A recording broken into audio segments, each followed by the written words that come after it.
Baik teman-teman, saya akan sharing topik kita bulan ini yaitu gereja kita. Dari senior pastor kita memberikan tema yaitu obedience to the king, ketaatan kepada raja. Raja itu kalau berkata-kata itulah hukum bagi kerajaannya. Anda hidup atau mati dari kata-kata raja itu. Saya akan membahas dari subtema yaitu what drives your obedience? Apa yang menggerakkan ketaatanmu? Atau sebaliknya, apa yang menggerakkan ketidaktaatanmu? What drive your obedience? Apa motivasi apa yang menggerakkan hidupmu untuk mentaati firman Tuhan? Semua perbuatan baik belum tentu motifnya benar. Betul? Semua perbuatan baik belum tentu motifnya benar. Mengenai arti kata obedience ini adalah kita melakukan kebenaran atau kita menghidupi kebenaran firman Tuhan dalam hidup kita. Jadi kalau ada orang yang tidak mau setuju, tidak mau percaya, tidak mau mengikuti kebenaran firman Tuhan, berarti dia tidak percaya sama Tuhan. Makin kita kenal orang itu, kita makin percaya sama orang itu. Dari seberapa Anda mentaati Tuhan, saya tahu seberapa besar Anda mengenal Dia. Seperti Anda mengenal orang tua kita. Saya mengenal mama saya, maka saya sangat suka sekali nyuapin mama saya makan.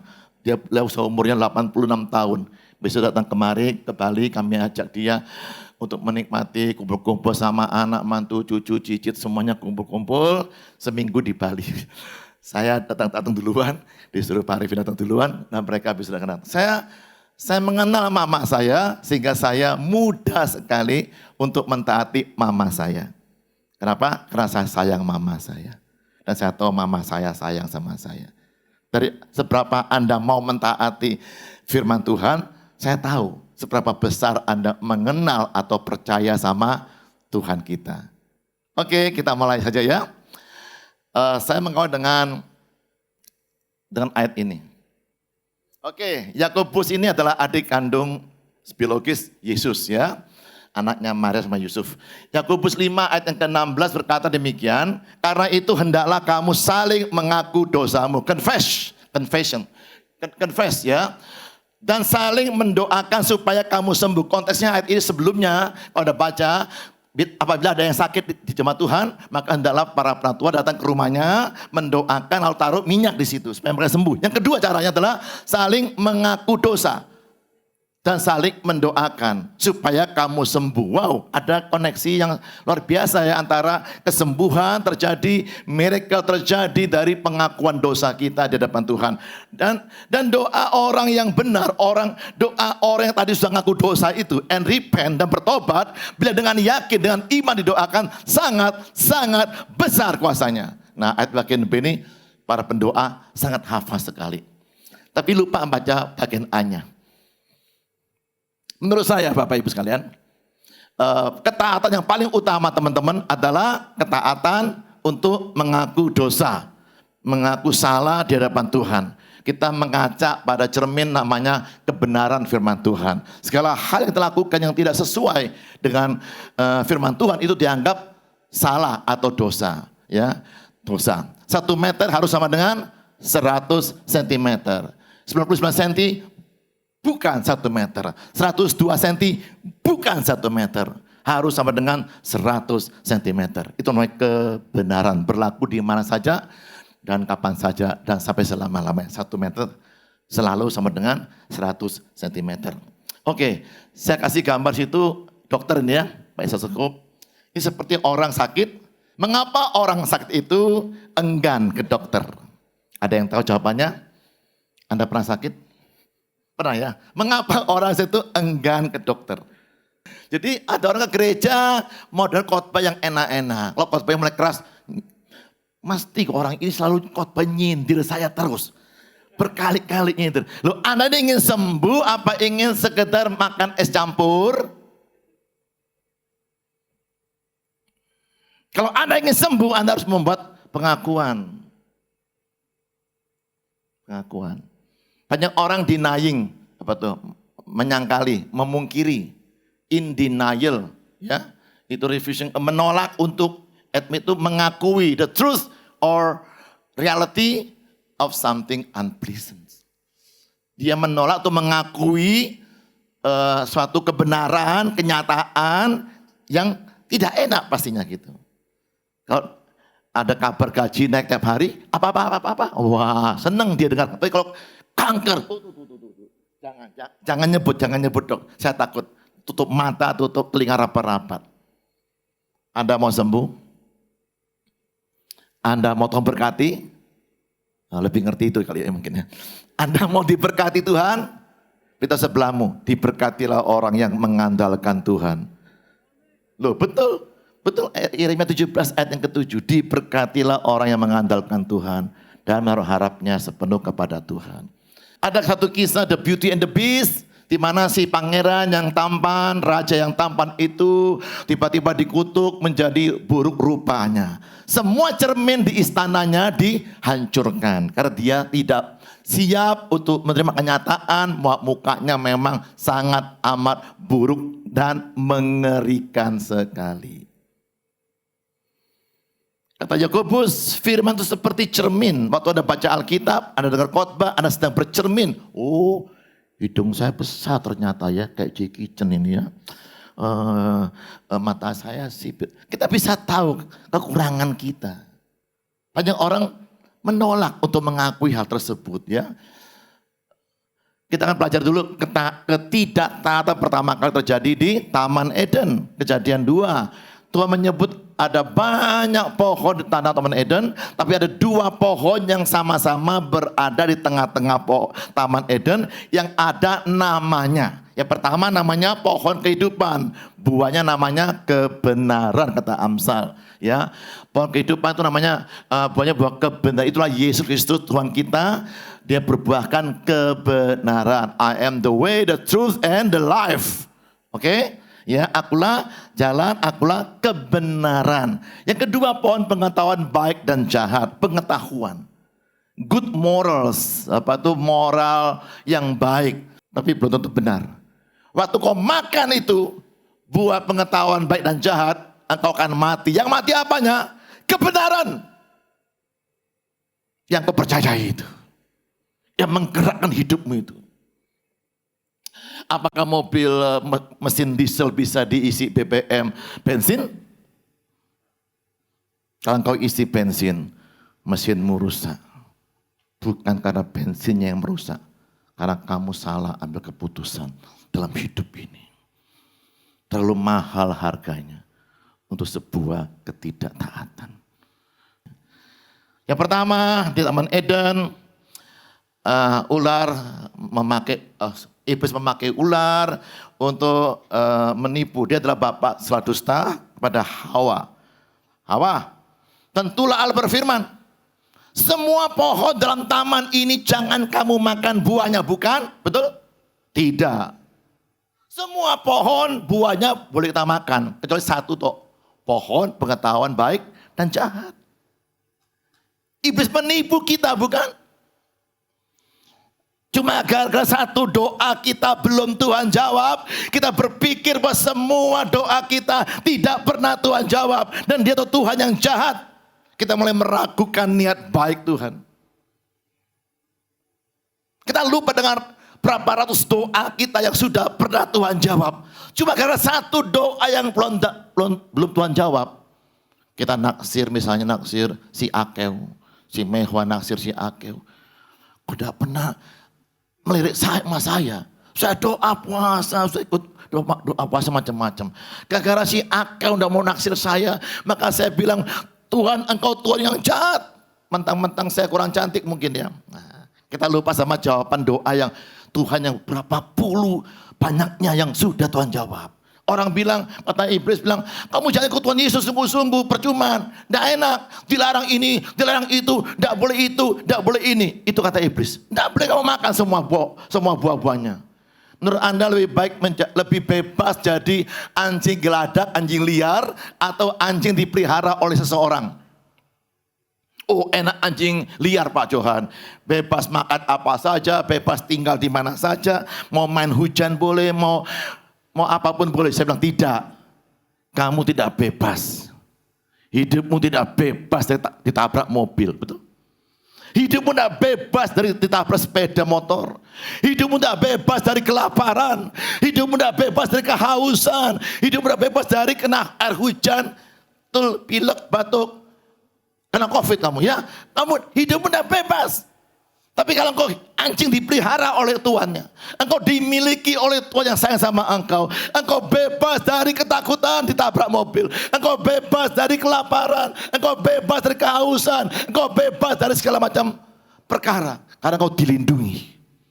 Menurut saya, jauh lebih bebas waktu saya memilih dimiliki oleh Yesus. Because I know, ada Tuhan, ada Bapa saya yang membela hidup saya. Engkau jangan hidup tidak dimiliki oleh Tuhan. Engkau berpikir itu bebas, itu tipuan iblis. Engkau tidak bebas sebenarnya. Engkau sewaktu-waktu terancam ditabrak, terluka, diinjak iblis, ditembak iblis, kelaparan, dan macam-macam Bapak Ibu. So, pastikan Anda sudah dimiliki oleh Tuhan. Amin. Oleh Raja kita. Dan ya, iblis mulai nawar lagi, negosiasi ya. Udah begitu Hawa, mulai ngerumpi dia. Karena Tuhan tahu loh, kalau kamu makan buah itu kamu seperti dia. Tahu, punya pengetahuan tentang yang baik dan yang jahat. Nah, perempuan itu melihat, kelihatannya look like. Mirip ya. Tidak apa-apa, yang penting berbuat baik. Agama itu juga berbuat baik kok. Agama baik juga berbuat baik. Masalah begini Bapak Ibu sekalian. Bukan masalah baik dan jahat. Benar atau dosa. Benar atau tidak benar. Akibatnya perempuan itu berpikir dapat pengertian, dapat pengetahuan. Apa artinya tenaga nuklir. Kalau di tangan orang yang baik menjadi pembangkit listrik tenaga nuklir. Baik. Tetapi di tangan orang jahat menjadi membunuh massal manusia nuklir itu. Jadi harus dia takut akan Tuhan. Salomo yang nulis Amsal ini hanya minta hikmat, pengetahuan. Akhirnya istrinya 1000. Dia sibuk ngurusin istri dan anak-anak istrinya ya. Kemudian tapi papanya Daud orang jahat. Membunuh berencana. Pakai pulpennya dia terus pada Yoab. Taruh si Uria itu di paling depan supaya mati duluan. Dia perkosa istrinya. Dia ambil istrinya orang lain. Ya, seperti itu. Jahat. Tetapi Daud ini orang yang takut akan Tuhan. Gampang minta ampun. Gampang ngaku salah.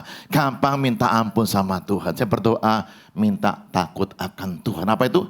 Kebenaran. Bukan sekedar pengetahuan. Yang kedua, what drives your disobedience? Ada perbedaan the truth sama good morals ya. Setelah berhasil mengalahkan Adam yang pertama, sekarang iblis menantang Adam yang terakhir, namanya Yesus. Di Matius 4 ayat 2 sampai 4. Dan setelah berpuasa 40 hari 40 malam, akhirnya laparlah Yesus. Lapar. Dan datang si penggoda itu. Apa situ pencoba ya, penggoda ya. Dia kasih temptation tuh, dia menggoda begini. Jika engkau anak Allah, perintahkanlah supaya batu-batu ini menjadi roti. Apakah Yesus bisa mengubah batu jadi roti? Sangat amat bisa. Bahkan dari tidak ada menjadi ada juga bisa. Kun fayakun. Dia bisa. Dari tidak ada menjadi ada. Dia bisa dan dia butuh. Yesus butuh roti? Iya. Yesus bisa membuat roti? Bisa. Tapi kenapa tidak mau? Kenapa tidak mau? Karena yang nyuruh iblis. Yang nyuruh iblis. Sepertinya baik ya. Oh saya lapar kok. Terus saya bisa kok mencuri sebelah rumah saya tuh. Orang yang sudah tua, sudah umur 99 tahun. Hampir meninggal. Ada kalung emasnya di pintu rumahnya. Ada gelangnya di kursi tamunya. Ada anting-antingnya, cincinnya di kursi depan rumahnya dia. Kalau saya curi gak ada yang tahu kok. Dia sudah tua buat apa. Saya butuh, saya mampu. Tapi sudah mau, kata Yesus, hidupmu jangan digerakkan karena kebutuhan. Di-drive oleh kebutuhan. Hidup harus digerakkan oleh apa kata firman Tuhan. Waktu saya SMA Katolik. Frateran di Surabaya. Dan yang ngajar saya itu lulus dari Eropa sana. Dia bilang begini, anak-anak kalau ada seorang ibu punya bayi dan tidak punya uang untuk beli susu formula bagi bayinya. Dan dia bisa cerai dari suaminya. Dan dia menjual dirinya jadi pelacur PSK untuk mendapatkan uang, membeli susu formula. Apakah dia berdosa? Saya angkat tangan, frater, itu berdosa. Tidak Johan. Demi kemanusiaan, humanism, demi kebaikan bersama, tidak ada yang dirugikan, bukan? Ada si pria yang hidungnya belang itu, dia butuh penyaluran kepuasan seksualnya. Dan saya dibayari oleh dia. Saya pakai uangnya untuk beli susu formula buat anak saya. So, semuanya happy. Baik. Tidak ada yang rugi. So what? Itu namanya good morals. Tetapi tidak benar. Yesus menunggu 7 ayat kemudian. The best is yet to come. Itu sebelahmu. Jangan pernah menyerah. Tunggu 7 ayat lagi, ayat 11. Dikirim roti meat in surga. Amin. Air meat in surga yang melayani malaikat. Loh, kurang apa? Malaikat melayani Yesus. Kalau Anda mau sabar, berkat yang terbaik akan datang dalam hidup Anda dan saya. Jangan karena kefefet atau atas nama kebelet, atas nama apapun juga jangan. Jangan. Tunggu 7 ayat lagi, Pak. Tidak lama lagi. The best is yet to come. The best one akan datang dalam hidup kita. The best one is on the way. Sedang dalam perjalanan dalam hidup kita. Saya tahu Anda sedang berdoa untuk apa. Pastikan bahwa yang terbaik hanya datang dari Tuhan. Iblis bisa memberikan yang baik. Mungkin. Atau setengah baik. Tapi Tuhan memberikan yang benar. Saya ini satu waktu kalau kata istri saya kalau saya gosok gigi itu seperti gosok WC. Kamu gosok gigi kayak gosok WC ini gimana? Jadi tidak tahan lama set giginya. Paling seminggu ganti. Akhirnya saya luka. Dokter gigi bilang, maaf Pak Johan, gusinya ada abrasi. Saking kencangnya gosok, sampai luka berdarah. Terus gimana ya? Oh kata istrinya, pakai pasta gigi merek itu ya, itu dijamin tidak berluka. Coba, udah berdarah. Harganya mahal sekali. Atau orang Kristen mau sehat, mau berkemenangan, tapi tidak berani bayar harganya. Itu ada loh pasta gigi yang murah, beli satu dapat 20. Loh, kamu, loh kita mau beli yang benar atau sekedar namanya pasta gigi. Tunggu 7 ayat. Oke, sabar ya. Jangan menyerah. Don't ever give, amen. Oke, jangan menyerah. Jangan quit. Please don't blame others. Jangan salahkan orang lain untuk hidupmu. Anda goblok. Burung. Itu burung yang goblok sekali. Kok sampai dia bisa jatuh tuh goblok sekali. Dia lupa bahwa dia punya kekuatan sayap yang begitu kuat. Kita punya anugerah yang besar dan kuat sekali Bapak Ibu. Anugerah Tuhan yang melebihi dosa kita. Melebihi dorongan seksual, nafsu seks Anda, selingkuh Anda. Dia lebih kuat dari itu. Kita hanya perlu ngaku dosa saja. Tuhan tidak pernah punya niat menghukum kita atau mengutuk kita. Saya buktikan ya. Adam Hawa. Adam, kamu bisa makan buah ini? Iya, gara-gara perempuan yang kau tempatkan di sisiku. Artinya engkau salah ngasih istri buat saya Tuhan. Gara-gara itu Tuhan, saya makan buah ini. Dia menyalahkan istrinya. Kenapa Hawa? Iya, gara-gara teman gosip itu, si ular itu Tuhan. Kalau ngaku saja diampuni. Saya tantang Anda, dosa apa yang paling besar yang Anda miliki? Saya tantang Anda sore hari ini. Anugerah Tuhan amat sangat sanggup cukup untuk mengampuni Anda. Anda tinggal mengaku dosa saja, supaya engkau sembuh, supaya engkau dipulihkan, rumah tanggamu dipulihkan, bisnismu dipulihkan. Kalau saja kita mau confess, mengakui dosa kita di hadapan Tuhan. Terakhir, anaknya sekarang. Kain, Habil beribadah sama-sama di Rok Kuto ini. Pulang gereja, si Kain marah. Dia marah sama Tuhan, tapi dia menghantam kepalanya adiknya. Dikepruk, dipukul. Dihantam pakai batu, ya, mungkin begitu, mati. Kata Tuhan sebelumnya, Tuhan ngomongin, Kain, macam mana pula kau Kain? Mengapa hatimu panas dan murah mukamu? Kamu pasti punya rencana jahat. Ya kan? Apakah Kain mengaku? Tidak. Jawaban Kain, diajak adiknya. Dia marah. Dikhotbahi malah marah sama Tuhannya. Oh, ini nyindir saya terus ini. Khotbahnya nyindir saya terus. Saya duduk sampai gelisah nyindir. Minggu depan ganti yang es campur aja lebih enak, manis, seger, pulang-pulang. Ini waduh pas sekali khotbahnya. Dia marah sama Tuhan, dia bawa adiknya. Dia menyalahkan gara-gara kamu ambil. Dihantam adiknya, mati. Muncul lagi, Tuhan belum menghukum, belum. Dia tidak punya niat mengutuki Kain, teman-teman. Di mana Habil adikmu? Embo, tak tahu saya. Emang saya penjaga adik saya. Tuhan marah.